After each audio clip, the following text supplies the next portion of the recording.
Olá, bem-vindos ao canal Bagunça. Meu nome é Pedro e aqui é um espaço de compartilhamento de ideias, de reflexão, onde eu falo um pouco sobre aquilo que me deixa inquieto e sobre o que faz parte da minha formação.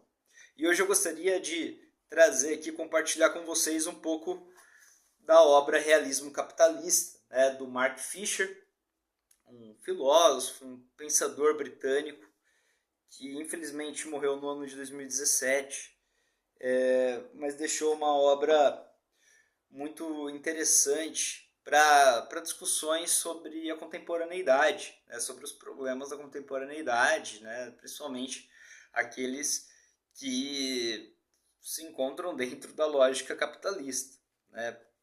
Mark Fisher escrevia em blogs no início dos anos 2000, e ele falava muito sobre crítica cultural, política, música, cinema, assuntos que muitas vezes ficam de fora, da academia, dos espaços mais eruditos, mas ele conseguiu utilizar a internet como um campo de batalha para apresentar suas ideias, e suas críticas. E esse livro foi publicado no ano de 2022 pela editora Autonomia Literária.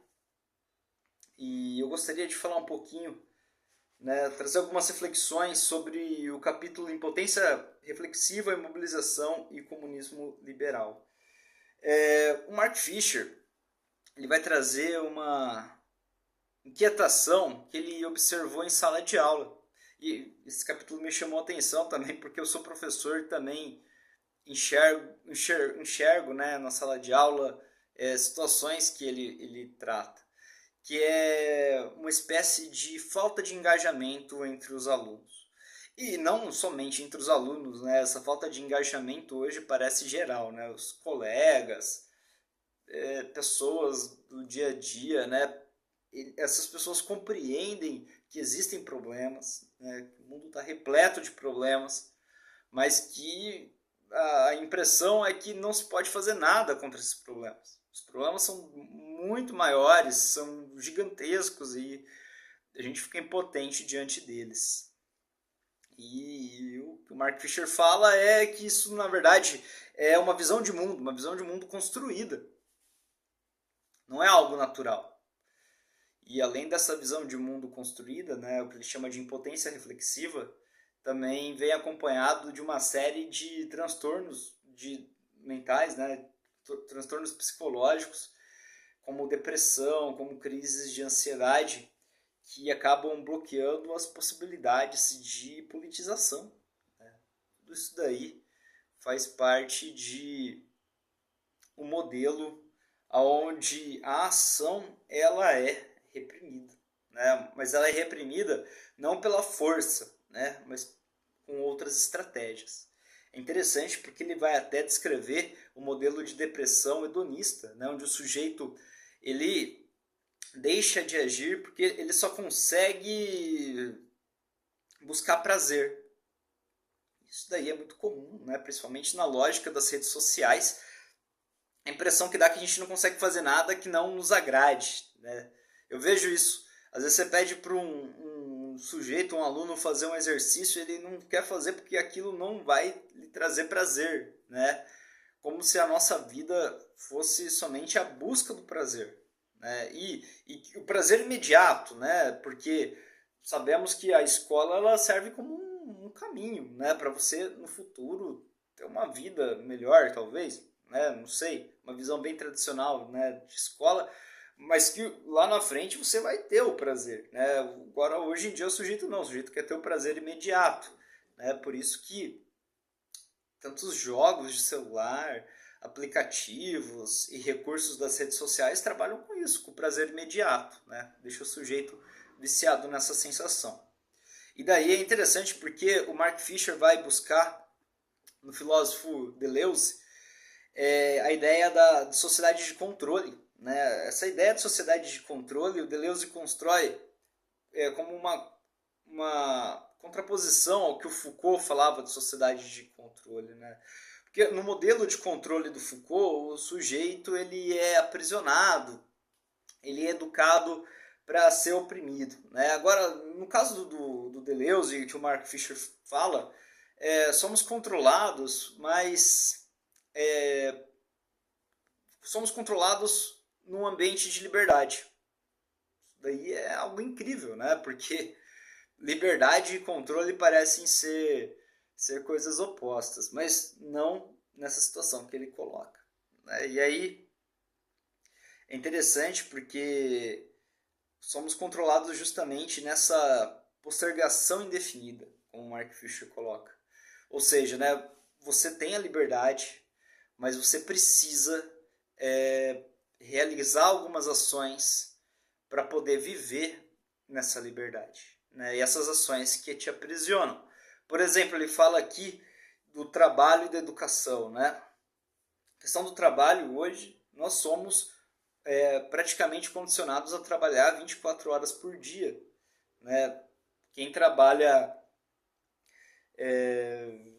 não sei, em empresa, algumas empresas você tem que ter, tá no WhatsApp, no grupo do WhatsApp da empresa e você fica recebendo demandas o tempo todo, né? Ou você tem que estar o tempo todo produzindo algo, seja um conteúdo, seja algum material, enfim, né? Não há mais limites para o trabalho. E na educação a mesma coisa, você tem que estar o tempo todo se formando em algo, você tem que estar o tempo todo evoluindo, né? Você tem que estar o tempo todo fazendo algum curso, aprendendo algo novo. Porque se você para de aprender, ou se você para de trabalhar, né? Ou se você para de consumir informações, a sensação que dá é de que você está sendo descolado da sociedade, né? Que você está sendo isolado da sociedade ou que você vai perder a sua ligação com a sociedade, né? Isso é muito problemático. E aí que você vai ter essa transformação do modelo carcerário, né? Onde o sujeito ele vivia como uma espécie de um trabalhador presidiário, ele tinha que ficar lá sendo oprimido, sempre vigiado, né?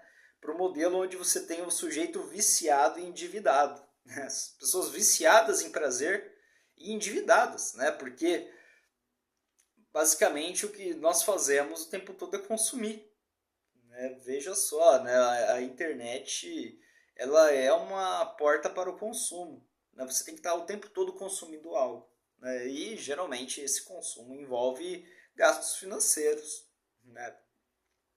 E mesmo os jogos, né? Hoje está se tornando muito famoso o jogo do tigrinho, né? As pessoas, né, jogam ali, ganham dinheiro, perdem muito mais, né? E acreditam que isso vai proporcionar, né, uma melhora da vida. E isso é assustador, porque uma das formas de aprisionamento nessa sociedade, né, sociedade do controle, que você acredita que vai encontrar um futuro melhor, né? Tô fazendo tudo isso, estou estudando, estou trabalhando, estou jogando aqui no caça-níqueis digital para conseguir algo melhor para minha vida, né? Então as pessoas elas têm essa esperança, né? Então a esperança ela serve como um instrumento de aprisionamento, né? E aquela questão do tempo também, do imediatismo, né? Você quer o agora, você quer o prazer agora, você quer a riqueza agora. Então, tudo isso daí faz parte dessa sociedade do controle que aprisiona, né? E aí é complicado, porque como a gente consegue se libertar dela, né? Como? Qual é o caminho? Isso daí não tem uma resposta, né? Talvez a desobediência, né? A gente desobedecer. Mas o que é desobedecer também, né? A sociedade é totalmente livre e aí a gente vai desobedecer qual autoridade? Quais são as autoridades hoje que nos controlam? São justamente as autoridades que dão o prazer que a gente deseja, né? A gente vai desobedecer a lógica das redes sociais, mas aí como a gente vai ter prazer novamente, né? Então é uma questão interessante, um ponto de, de pensamento, né, que o Mark Fisher coloca aqui. Então recomendo, leiam a obra Realismo Capitalista. E se você já leu, se você já conhece, e o que você pensa sobre essa sociedade do controle? Você se considera livre? Então é isso aí.